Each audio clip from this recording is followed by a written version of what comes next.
What's going on, FishAholics? Rich here, and welcome back to another video. And we're not up north anymore, so let me kind of just clue you in on what's going on. So it's January 15th, about 2 p.m. in the afternoon, and yesterday afternoon I flew out of Newark Airport and arrived yesterday evening in Atlanta, Georgia. This is my first time ever in Georgia, and we're about 45 minutes south of Atlanta in a small town called Douglasville. And I primarily came down here to visit my older sister Erica and her boyfriend Max, and I had the opportunity to stay at the very beautiful and spacious Foxhall Resort in Douglasville. And basically, this is kind of like an outdoorsman's paradise. Right now we're sitting on 1,100 acres, and on the property we've got 15 separate ponds and lakes that are private on the property that we have access to fish, and one of those lakes is the backdrop to our balcony. Let's take a closer look. So this is what we're dealing with, and for a fisherman, what better than this right here? And if you couldn't have guessed it, the name of this lake is Lunker Lake. Great name for a lake, right? So since it's late in the afternoon, it's been actually cloudy and cold pretty much all day. The sun is finally coming out. What we're going to do is hit Lunker Lake, and we're going to rig up one of our travel rods, head to our ride, and then take a ride to the dock, jump in a John boat, and see if we can get out here and, of course, find some lunkers on Lunker Lake. So let's hit it. Whew.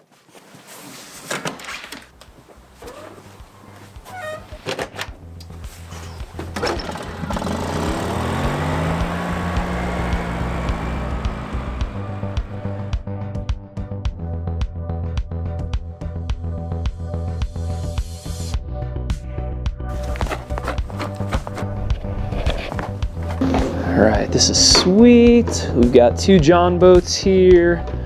Minn Kota 45-pound thrust, Minn Kota 55-pound thrust. I think we'll go with the 55.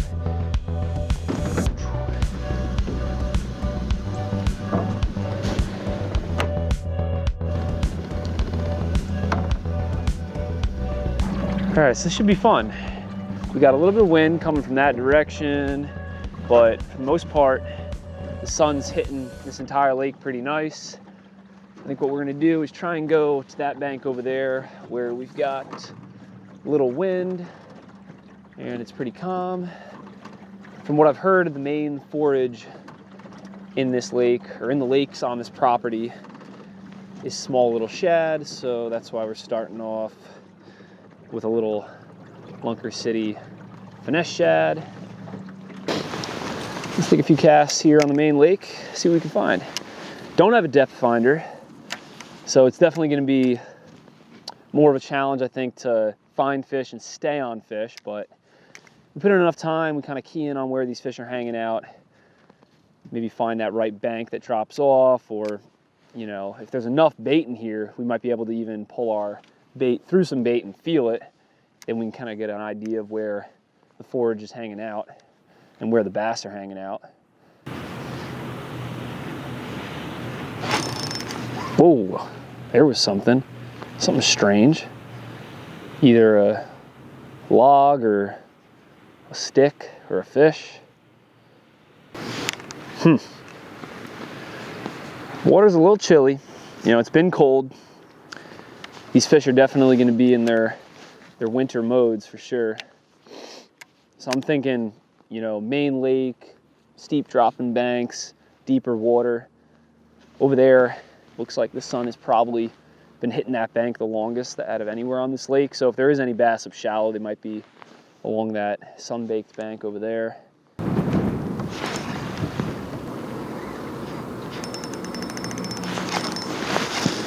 All right, a lot of snags on the bottom. Dang. See if we can get over the top of it and pull it out. All right, that wasn't good. Second cast, we already broke off. All right, so I was gonna throw on a jig, but I was thinking, let's try this Rapala Deep Runner crankbait. Be a good search bait, see if we can at least find some fish or get some bites. then maybe throw back on the jig and try a slower presentation. You know, that little finesse shad is nice if you can kind of, you know, have an idea of where the fish are already and you're kind of already dialed in on where they're hanging along the bottom, because that's basically what I was doing. I was casting it out, letting it sit to the bottom, and then, you know, swim it right along the bottom. But it seems like there's quite a few snags down there. So with this crankbait, there's a fish. We can get down deep and maybe, you know, bounce off the structure instead of getting in the structure.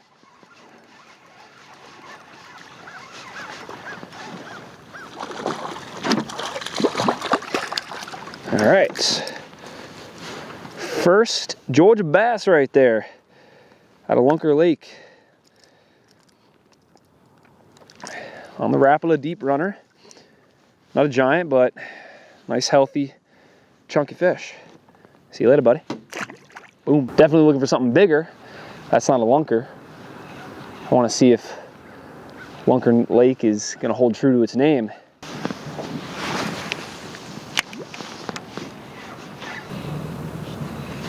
Oh gosh, just got smashed right there. That's a nice chubby fish right there. Whew. Look at that. So basically how I caught that second fish is I casted that Rapala deep runner as far as I could, and since it's a really light, I believe, balsa wood bait, it doesn't really cast that far, so I kind of rolled away from the bait, letting out a little bit more line. You know, the more line you can get out there, the deeper you can get that bait down. Oh, fish on. Another little guy, but we're getting somewhere. We're kind of keying in on these main lake bass. I haven't made one cast yet along the bank. See you later, bud.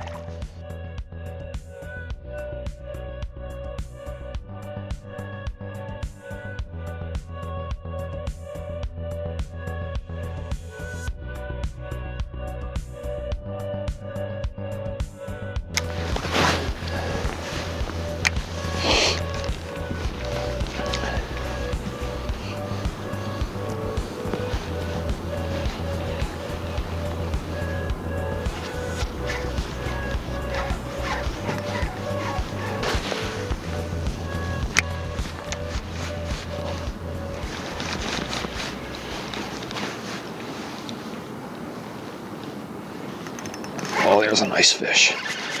Boom, hit it on the paws. It's been about 20-30 minutes since our last little bass.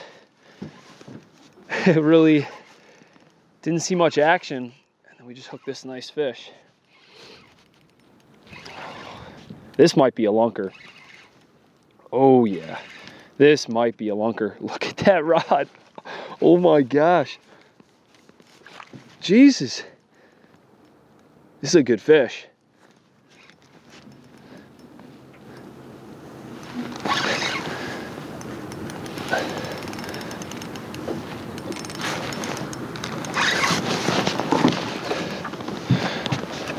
Oh God, all right. Holy freaking.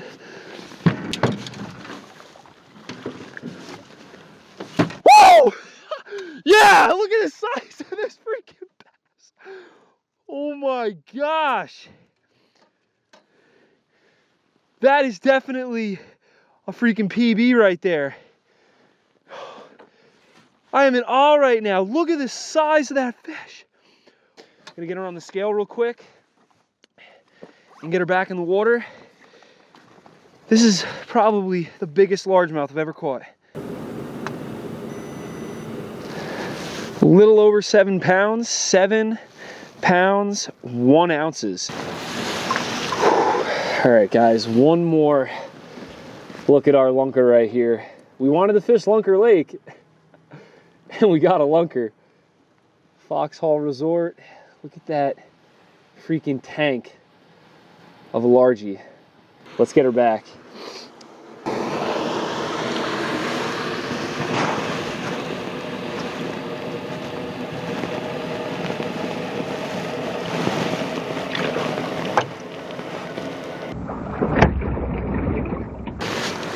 That was such an awesome catch. That fish was almost too big for this little net, and I guess it was a good choice to put on this little Rapala deep runner. You know, it imitates a little shad perfectly, and I guarantee you that's what that big old girl was stuffed with. Probably shad. Like, that thing was freaking fat, really fat. And that was easily my biggest bass I've ever officially gotten on the scale. So that's my new PB, a 7-pound, 1 ounce Georgia largemouth. There's still plenty of daylight left. That sun is just about going down below the trees, so probably got about an hour, hour and a half left. Let's keep working that main lake, throwing this Rapala deep runner, and see if we can get another lunker. Let's do it. And you know what's interesting? I've been seeing some fish popping on the surface now that it's getting a little bit later. Look right there. See that? Bass right there just popped on top. Look at that. We're hitting something.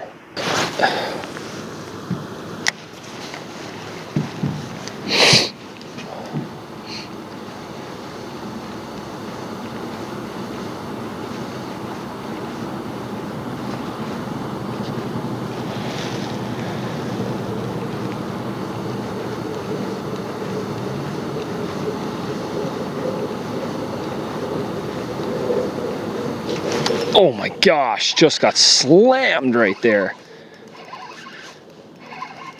It's another good one. Another good spunky fish.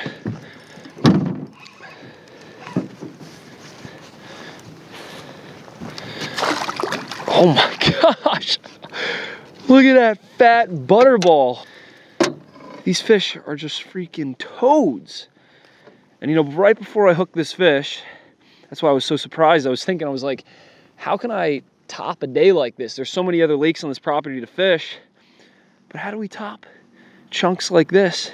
Like, that's a solid 2.5, 3 pounder, and he's not even that long. He's just fat, really fat.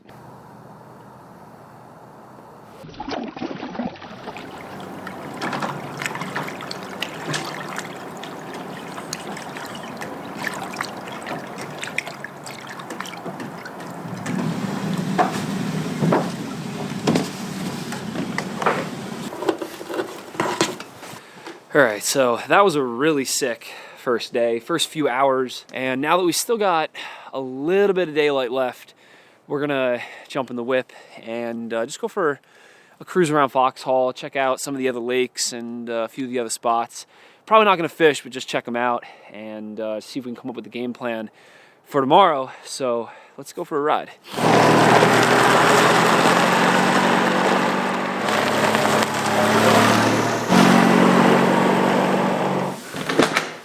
All right, guys, so we're back at the room, and that was kind of a failed exploratory mission. We got about like 2 minutes down the trails and into the woods, and it got pitch black like instantly. I still can't believe we caught a 7-pound 1 ouncer. You know, in the first couple hours of fishing a new lake in a state that we've never fished either. But we've got 3 full days left down here in Georgia before we fly back up north.